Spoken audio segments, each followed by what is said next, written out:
शिवस्वराज यात्रेनिमित्त या ठिकाणी आपल्या सर्वांना मार्गदर्शन करण्यासाठी उपस्थित असलेल्या आपल्या पक्षाच्या राष्ट्रीय कार्याध्यक्ष आदरणीय सुप्रियाताई यांच्या नेतृत्वाखाली शिवस्वराज यात्रा राज्यभर चाललेली ते आमचे सहकारी डॉक्टर अमोल कोल्हे साहेब, आता जे आमचे सहकारी बोलले ते महबूब भाई शेख व्यासपीठावर या ठिकाणी आपल्या सर्वांना आशीर्वाद देण्यासाठी उपस्थित असलेले आदरणीय मोठे दादा शिवाजी नाना कांबळे, संजय बाबा कुकटे, भारत नाना पाटील, संजय पाटील घाटणेकर, नितीन कापसे, रवी पाटील, महिला आघाडीच्या प्रमुख सुवर्णा शिवपुरे, ऋतुजा सुर्वे, रत्नप्रभा जगदाळे, संजीवनी वांगे, विद्याताई शिंदे, नागेश पाटे, प्रमोद कुटे, व्यासपीठावर उपस्थित असलेले सर्वच मान्यवर, परत कोणतं प्रोत्साहित कोणाच तर नाव आहे म्हणून, आणि माळा विधानसभा मतदारसंघातून आलेले सर्व आदरणीय पवार साहेब आणि विजयदादांवरती प्रेम करणारे कार्यकर्ते आणि जनता.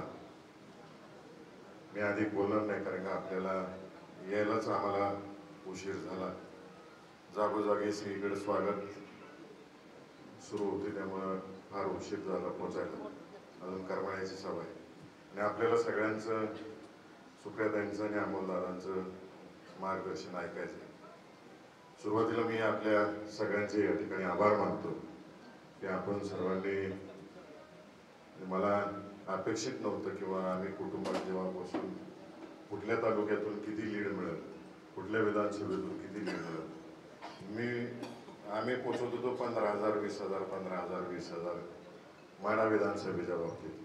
परंतु ताई माढा विधानसभेने असं काही छप्पर फाडके मला मतदान केलं की माझ्या अख्ख्या मतदारसंघात 2 नंबरचं मतदान या माढा विधानसभा मतदारसंघात 2009 सालापासून एक भीतीचं वातावरण कायम मोहिते पाटील कुटुंबाच्या एक नरेटिव्ह सेट करण्याचं काम इथल्या काही मंडळींनी केलं. अनेक मोठ्या प्रमाणावर अख्ख्या जिल्ह्यातच या बाबतीत नॅरेटिव्ह पास केला, लोकांनी अनुभव घेतला, कार्यकर्त्यांनी अनुभव घेतला आणि अनुभवातून असं झालं की पक्क ठरवलं इथल्या जनतेने, सोलापूर जिल्ह्यातल्या जनतेने असं काय मनात ठरवलं की उघड सांगायला लागली छाती ठोकपणाने. एक तर मला दम देत होती सगळी फिरत असताना, मी चाचपणी करण्यासाठी प्रत्येक गावोगावी फिरत होतो, विशेषतः माढा, करमाळा आणि पंढरपूर तालुक्यात मला असा दम दिला, काय बी करायचं तू तरी हातात घ्यायची म्हणले तर आमच्याकडे यायचं इथून पुढे राजकारणासाठी, सुखदुःखात या महबूब भाई अशी म्हणायची लोक. मला उभं राहू का असं विचारायचं नाही ज्याला त्याला, नाही तुम्ही उभं राहायचं, ती पण पवार साहेबांची तुतारी घ्यायची. आणि हा सगळा रिपोर्ट आम्ही आदरणीय दादासाहेबांना दिला, मोठे दादांना दिला. दादांनी 1 वर्षापूर्वी आधीच ठरवून टाकलं होतं पवार साहेब अडचणीत आहेत, म्हणजे आम्हाला पोरांना कसं बोलायचं म्हणून हे असायचं. परंतु दादांनी पक्क ठरवलं होतं, फक्त एकदा विषय काढला काय करायचं, मला बोलून हसून म्हणले साहेबांबरोबर जायचं. आणि त्यावेळेस ठरवलं आम्ही दादांचा जो आदेश आहे तो मोडायचा नाही आणि कुटुंबात कुणी दादांच्या पुढे जात नाही. आता आम्ही सगळे उन्हाळे पावसाळे बघून झालेले दादांचे, आता पुढच्यांना वेळ आलेले सगळे उन्हाळे पावसाळे बघायचे. दादांची आणि पवार साहेबांची जी मैत्री होती, एक राजकारणाची पद्धत होती. साहेब या जिल्ह्याचे पालकमंत्री होते, दादा जिल्हा परिषदेचे अध्यक्ष होते त्या काळात, किंबहुना त्याच्या आधीपासून सरकार मर्शी कारखान्यापासून उभारणीपासून संबंध होते. परंतु राजकीय जास्त संबंध आले ते 1970च्या आसपास पासून आतापर्यंत. मध्ये नवीन इच्छुक आपल्या 2009 मध्ये सगळ्या जिल्हाभर पसरले, सगळा अनुभव सगळ्यांनी घेऊन झाला. जसं महबूबबाई बोलले की आमच्या बाबतीत एक गैरसमज आणि दादांना दूर करण्याचं काम काही मंडळींनी केलं. त्याचा सगळ्यात जास्त नुकसान कुणाचं झालं असेल तर सोलापूर जिल्ह्यातील जनतेचं. मला चांगलं आठवते की महाराष्ट्रात सगळ्यात जास्त निधी विकासाचा पवार साहेबांच्या मार्गदर्शनाखाली पुणे जिल्ह्याला यायचा आणि 2 नंबरला आपला जिल्हा असायचा. कुठलीही योजना घ्या, कोणतंही काम असू द्या की 2 नंबरला आपल्याला उत्तम पवार साहेबांच्या मार्गदर्शनाखाली दादांच्या नेतृत्वाखाली आपल्या जिल्ह्याला यायचं. परंतु स्वस्वार्थी भरपूर झाले, स्वतःच बघणाऱ्यांची संख्या आपल्या जिल्ह्यामध्ये मोठ्या प्रमाणावर वाढली. सगळ्यांना घेऊन चालायचं जे धोरण होतं या जिल्ह्याचं, विशेषतः दादांचं, गणपतराव देशमुख साहेबांचं आणि परिचारक मालकांचं होतं, त्या धोरणाला कुठं तर काही मंडळींनी गालबोट लावण्याचं काम केलं आणि त्याचे परिणाम आज जिल्ह्यातली जनता भोगते. परंतु आता या लोकसभा इलेक्शनपासून जसं दादांनी निर्णय घेतला की असा काय बदल आपल्या सोलापूर जिल्ह्यात झालेला आहे आणि जनतेने असं काय मनावर घेतलेलं आहे की फक्त आणि फक्त पवार साहेबांना साथ द्यायची, दुसरीकडे इकडे तिकडे बघायचं सुद्धा नाही आणि घाबरायचं सुद्धा नाही. आणि त्यात 1 नंबरला माढा तालुका, पंढरपूर तालुका आहे. हे कोणाच्याही इकडे तिकडे बघायचंच नाही, जायचं मशीन तो तरी मारून बाहेर यायचं. बरोबर आहे का? आता अजून एक भीती आहे, आता स्टेजवर बसलेल्या सगळ्यांना सांगतो, अजून एक भीती इथं सगळ्या बसलेल्यांना, पंढरपूरचे असू द्या, माळशिरसमधले असू द्या किंवा माढ्यातले असू द्या, की लय जण इच्छुक झालेत माढ्यात. आणि काय होतंय, चिंता करू नका, सगळी समजूतदार आहेत आपली. जेवढी काही इच्छुक आहे तिथं माझ्या मागच आहेत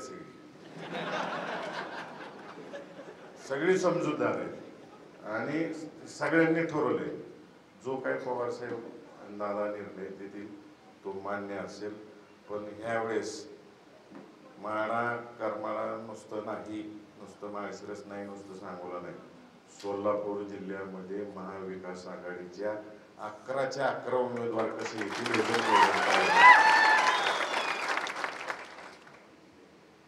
आणि भिवू नका. आता तुम्ही मला खासदार केले, सध्या मी आणि प्रणित ताई आम्ही दोघंच आहे, बाकीचे हक्क विरोधातलं आहे खाली. त्यामुळे बिंदास कधी फोन लावा, हक्काने सांगा. जोपर्यंत खाली विधानसभेची, झेडपीची, पंचायत समितीची आपली टीम तयार होत नाही, जे काय त्रास द्यायचा आहे मला तुम्ही बिंदासपणाने द्या, तुमच्यासाठी हजर आहे. जोपर्यंत आपली माणसं येत नाहीत, तुमची सेवा करायला अजून खाली मोठी टीम तयार होत नाही, काय मागा, काय करायचं ते करा. पोलीस स्टेशन असो, तहसील ऑफिस असो, झेडपी असो, हक्काने सांगा.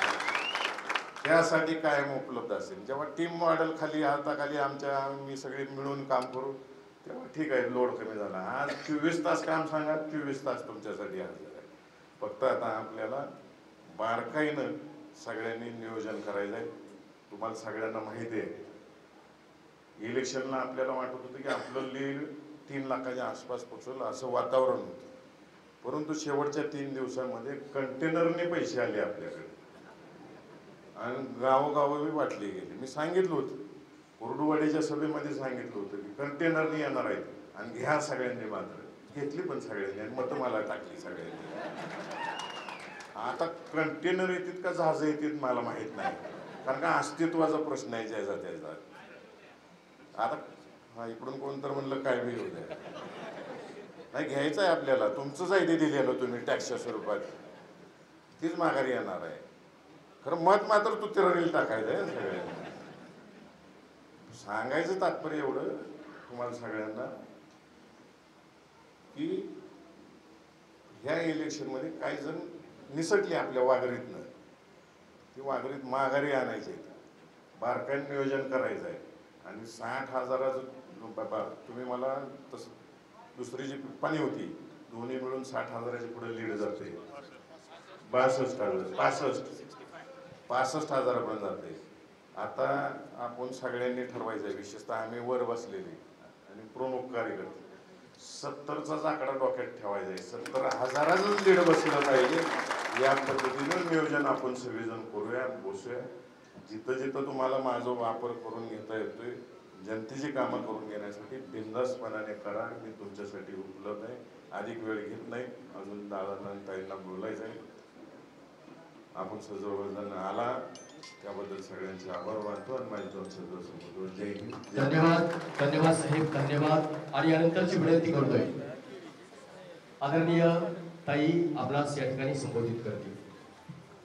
नमस्कार माननीय विजयदादा, अमोलदादा, ज्यांचं भाषण आपण ऐकलं असे आहे या भागातले स्थानिक खासदार धैर्यशील दादा, मेहबूब शेख, शिवाजी नाना कांबळे, शिवतेज सिंह मोहिते पाटील, संजय गोकाटे, संजय घाटणेकर, नितीन बापू, रवी पाटील, भरत नाना पाटील.